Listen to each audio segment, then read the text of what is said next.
زندگی اللہ نے دی ہے، اللہ کا شکر ہے، ہم جتنا بھی شکر ادا کریں کم ہے کہ اللہ نے ہمیں مسلمان گھرانے میں پیدا کیا، یہ اس کا شکر ہے۔ اللہ نے ہمیں اچھائیوں کی طرف راغب کیا۔ ہم میں سے کوئی ہی بد نصیب ہوگا جس کو نماز نصیب نہیں ہے، ہم میں سے زیادہ لوگ ہوں گے جن کو 5 گانا نماز نصیب ہے، سجدوں کی توفیق نصیب ہے۔ اب جو کمیاں کوتاہیاں دیگر زندگی میں ہیں ان کو دور کریں، اپنے رزق کو پاک کریں، رزق 100% پاک کرنے کی کوشش کریں۔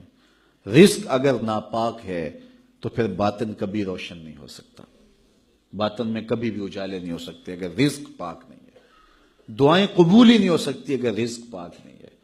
رسول کریم صلی اللہ علیہ وآلہ وسلم نے ارشاد فرمایا، ایک شخص لمبا سفر کاٹ کے آتا ہے، کعبۃ اللہ کے سامنے کھڑا ہے اور یمد یدیہ، اور اپنے ہاتھ لمبے لمبے کر کے دعا مانگتا ہے اور کیا کہتا ہے، اے اللہ وَمَطْعَمُهُ حَرَامٌ وَمَشْرَبُهُ حَرَامٌ وَغُذِيَ بِالْحَرَامِ، اس کا کھانا حرام، اس کا پینا حرام، وَمَلْبَسُهُ حَرَامٌ، اس کا لباس حرام، اور اس کو غذا بھی حرام کی دی گئی، جو بدن پلا ہے وہ حرام کی غذاؤں سے پلا ہے۔ رسول کریم فرماتے ہیں بتاؤ اس کی دعا کیسے قبول ہوگی؟ قبولیت کے لیے شرط ہے کہ رزق پاک ہو، رزق کی پاکیزگی کا خیال رکھیں۔ والدین کی رضا میں اللہ کی رضا رکھی گئی ہے، اگر والدین راضی نہیں ہیں تو پھر رب کی رضا نصیب نہیں ہوگی۔ ہاں، صرف والدین اگر اللہ کے حکموں کو توڑنے کا کہیں تو ان کی یہ بات نہیں مانی جائے گی، باقی امور میں ان کی بات تسلیم کی جائے گی، اور ان کی رضا میں اللہ کی رضا چھپی ہوئی ہے۔ اپنی نظر کی حفاظت کریں، نگاہوں کی پاکیزگی عبادتوں میں سرور کا باعث اور سبب ہے، اور نگاہوں کی غلاظت سے عبادت کا سرور چھن جاتا ہے۔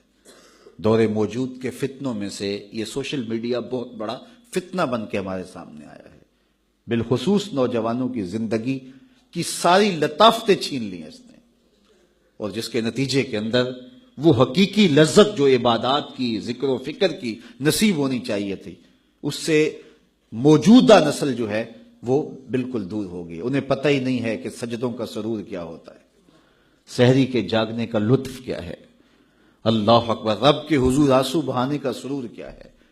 تو اپنی نظر کی پاکیزگی کا خیال اور لحاظ رکھیں، اس کا نتیجہ یقیناً عبادات کے اندر سرور کی صورت کے اندر برآمد ہوگا۔ اللہ آپ کی حفاظت کرے، اور ہر جان یہ دیکھے اس نے آنے والے کل کے لیے آگے کیا بھیجا ہے۔ یہ دنیا بوائی کا موسم ہے، آخرت کٹائی کا موسم ہے۔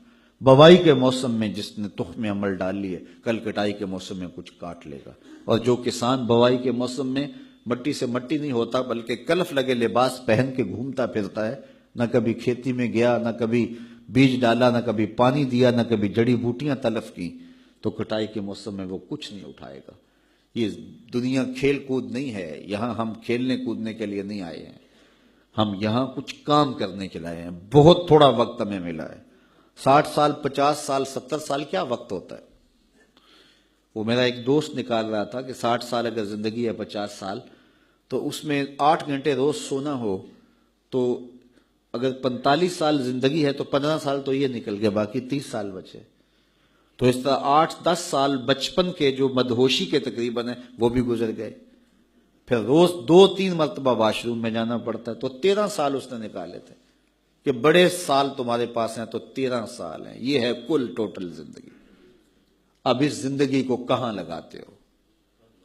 اب اس زندگی کو کھا گیا سوشل میڈیا۔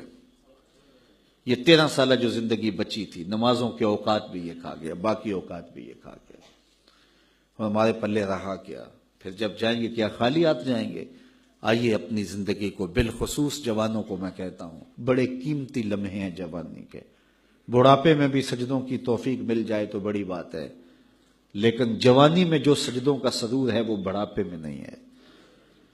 تہجد کا لطف بڑھاپے میں بھی بہت ہے، لیکن اگر جوانی میں سحری کے وقت اٹھ کے ایک جوان جب بستر کو چھوڑ کر کے مصلی بچھاتا ہے، عرش جھوم اٹھتا ہے۔ اللہ اکبر! آج ہر بندے کو شکایت ہے ہمارے گھر میں بھوت آ گیا، جادو آ گیا، ٹونا آ گیا، سایہ ہو گیا، بدروحیں آ گئیں، یہ ہو گیا، وہ ہو گیا۔ مجھے بتاؤ، جس گھر کی صبح کا آغاز ایسے ہوتا ہوگا، اس گھر میں کوئی جادو آ سکتا ہے؟